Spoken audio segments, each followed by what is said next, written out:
Hi! Welcome po muli sa howtogreatfilipino.com. Ngayon po, ang share ko sa inyo lutuin ay isang street foods famous sa Pilipinas. Napakasarap po nito. Ito po ang tinatawag na tokneneng. Ito po ang ating mga kakailanganin.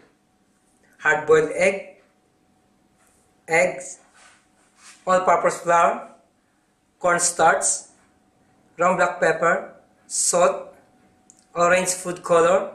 Gagamit din po tayo ng tubig. So, continuous na po yung ating presentation.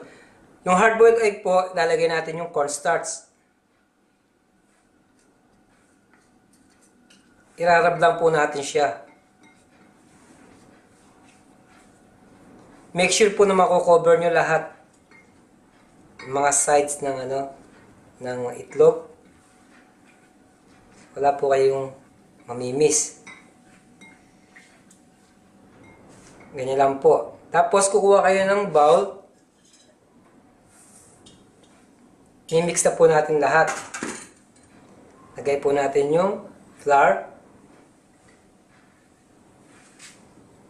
Lagay po natin yung food color.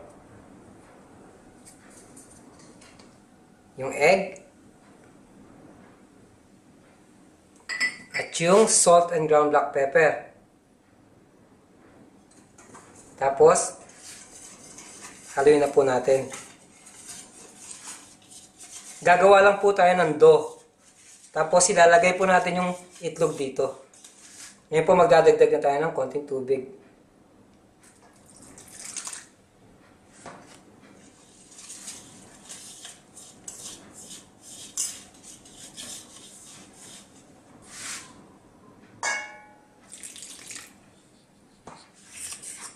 Okay po, ngayon, na-mix na po natin lahat ng mixture niya. Gagawa na tayo na parang paste or dough. Ilalagay na po natin yung ating nirab na cornstarch at egg.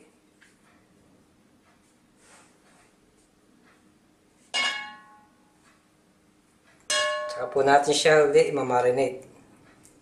Pagugulungin lang natin siyang ganyan.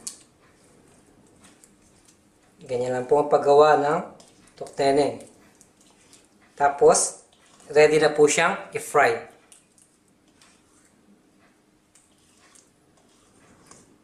Okay po, umpisa na natin pagluluto ng ating tokneneng. Sa aking pong wok, mainit po yung mantika. Kailangan po medyo deep fry din siya. Ito na po yung ating covered na tokneneng.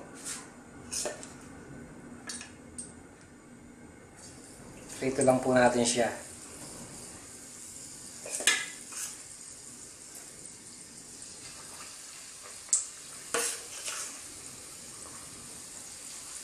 Napakasarap po nitong street food sa atin. Alam niyo po yan.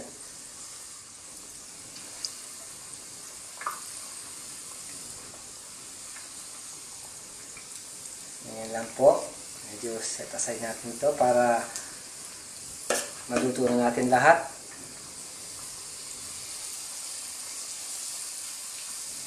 Five minutes maximum, okay na po ang ating tokneneng. Ipipresent ko po ito sa inyo sa table.